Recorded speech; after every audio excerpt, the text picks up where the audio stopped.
Hello friends, welcome to the apps and more channel. మీరు grow application use చేస్తుంటే కనుక మీరు అందులో మీ మొబైల్ నంబర్ చేంజ్ చేసుకోవాలి అంటే అది ఎలా చేయాలో ఇప్పుడు ఈ వీడియోలో చూద్దాము. సో ఇప్పుడు ఈ విధంగా ఇక్కడ చూస్తే కనుక ఈ పేజ్లో, ఇది గ్రో అప్లికేషన్లో మొబైల్ నంబర్ అనేసి పక్కన ఎడిట్ అనే ఆప్షన్ మీకు కనిపిస్తుంది. బట్ ఈ పేజ్ దాకా మనం ఎలా రావాలి అనేది స్టెప్ బై స్టెప్ ఇప్పుడు చూపిస్తాను. సో దానికోసం ముందుగా బ్యాక్ చేస్తాను. బ్యాక్ చేసిన తర్వాత ఏంటంటే ఇక్కడ మనము గ్రో అప్లికేషన్ ఓపెన్ చేసుకుందాం. ఫస్ట్ గ్రో అప్లికేషన్లో ఇలాగ మనం ఎంటర్ అవగానే ఇక్కడ మనకి స్టాక్స్ అనేసి, అలాగే మ్యూచువల్ ఫండ్స్, అలాగే ఇక్కడ పే, ఇలాగే కింద 3 ఆప్షన్స్ కనిపిస్తున్నాయి కదా. ఏది మీరు సెలెక్ట్ చేసి ఉంచినా ఏ పేజ్లో అయినా కూడా మీకైతే ఇక్కడ ప్రొఫైల్ పిక్చర్ అనేది రైట్ హ్యాండ్ సైడ్ టాప్ కార్నర్లో ఉంటుంది. మీ ఇనిషియల్స్ కానీ అవ్వచ్చు, లేదన్నా మీరు పెట్టుకున్న పిక్చర్ కానీ అవ్వచ్చు. సో దాని మీద క్లిక్ చేస్తే కనుక ఈ పేజ్ ఓపెన్ అవుతుంది.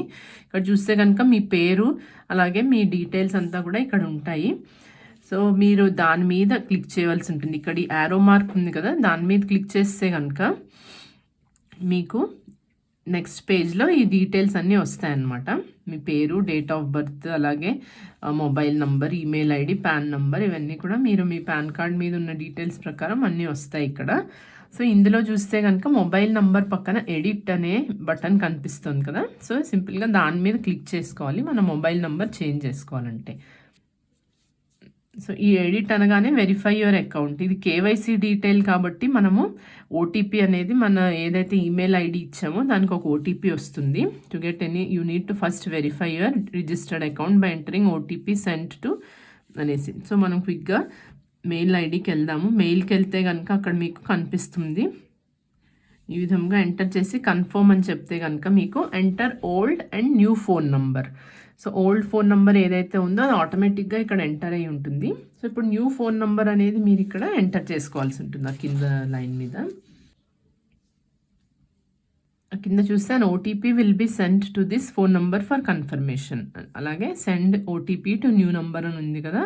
సో దాని మీద క్లిక్ చేయాలి. క్లిక్ చేయగానే confirm new phone number, OTP send అయింది, ఆటోమేటిక్గా రీడ్ కూడా అయిపోయింది. సో ఇప్పుడు ఏంటంటే దీని మీద మళ్ళీ కన్ఫర్మ్ అని క్లిక్ చేయాలి. కన్ఫర్మ్ అని క్లిక్ చేయగానే ఇక్కడ మనకి finish account setup using Aadhaar ఈ సైన్. సో ఇప్పుడు ఈ మనం గ్రో అప్లికేషన్లో మనం ఆధార్ కార్డ్తో మనం సైన్ చేసాం కాబట్టి, సో ఇప్పుడు మళ్ళీ ఆధార్ కార్డ్ అనేది మనం వెరిఫికేషన్ అనేది అవుతుందన్నమాట. సో ప్రొసీడ్ టు ఆధార్ ఈ సైన్ అని మళ్ళీ క్లిక్ చేయాలి. ఇక్కడ మీకు మళ్ళీ టర్మ్స్ అండ్ కండిషన్స్ వచ్చాయి.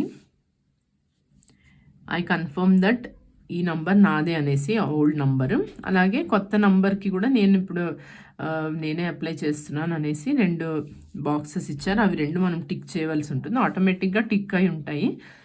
లేదంటే కనుక మీరు వాటిని సెలెక్ట్ చేయండి. సెలెక్ట్ చేసిన తర్వాత ఇక్కడ ప్రొసీడ్ అని క్లిక్ చేయాలి. సో ఈ విధంగా పేజ్ అయితే వస్తుంది. ఇక్కడ మీ డీటెయిల్స్ అన్నీ కనిపిస్తాయి. సో ఇక్కడ సైన్ నౌ అనేసి క్లిక్ చేయాలి. ఇక్కడ ఈ సైన్కి ఈ పేజ్ వస్తుంది. సో ఇందులో మీరేంటంటే ఇక్కడ ఒక చెక్ బాక్స్ ఉంది కదా, దాని మీద సెలెక్ట్ చేయాలి, అది క్లిక్ చేయాలి. తర్వాత ఇక్కడ మీ ఆధార్ నంబర్ ఏదైతే ఉందో అది ఇక్కడ ఎంటర్ చేయవలసి ఉంటుంది. ఆధార్ నంబర్ ఎంటర్ చేశాక సెండ్ ఓటీపీ మీద క్లిక్ చేయాలి. సో ఇప్పుడు ఓటీపీ అనేది వస్తుంది. సో దాన్ని మళ్ళీ ఇక్కడ ఎంటర్ చేయాలి. సో ఆధార్ ఓటీపీ మీరు మీ మెసేజెస్లో చూసుకోవచ్చు. చూసుకుని ఇక్కడ కాపీ చేయొచ్చు. కాపీ చేసి మళ్ళీ ఇక్కడ దాన్ని పేస్ట్ చేయవలసి ఉంటుంది. ఓటీపీ ఎంటర్ చేసిన తర్వాత వెరిఫై ఓటీపీ అని క్లిక్ చేయాలి. సో ఈ ప్రాసెస్ అవుతుండగా ఏంటంటే మనం బ్యాక్ బటన్ అనేది ప్రెస్ చేయకూడదు. ఇక్కడ చూస్తే డాక్యుమెంట్ సైన్ సక్సెస్ఫుల్లీ అని వచ్చింది. ఇక్కడ రిక్వెస్ట్ సబ్మిటెడ్ అనేసి ఇలాగ వచ్చింది కదా. సో అంచేత మనము ఇప్పుడు ఏదైతే మనం రిక్వెస్ట్ సబ్మిట్ చేసామో మన మొబైల్ నెంబర్ చేంజ్ కోసం అనేది, అది సక్సెస్ఫుల్గా సబ్మిట్ అయింది. So it can take up to 1 week for this change reflect on the exchanges and CDSL. So 1 week ఇంచుమించు పడుతుందన్నమాట ఈ మొబైల్ నెంబర్ అనేది చేంజ్ అవ్వడానికి. సో అప్పటిదాకా మీకు ఏదైనా కమ్యూనికేషన్ చేయాలంటే మీరు ఈమెయిల్ ఐడి ఏదైతే మీరు గ్రో అప్లికేషన్లో ప్రొవైడ్ చేసి ఉంచారో దానికి మీ కమ్యూనికేషన్ అంతా ఈమెయిల్ ఐడికి అయితే వస్తుంది. చూసారు కదా. సో చాలా సింపుల్గా మనమైతే మొబైల్ నంబర్ అనేది గ్రో అప్లికేషన్లో చేంజ్ చేసుకోవచ్చు. ఈ వీడియో కనుక మీకు యూస్ఫుల్గా అనిపిస్తే లైక్ చేయండి, అలాగే ఛానల్కి సబ్స్క్రైబ్ చేసుకోండి. Thank you.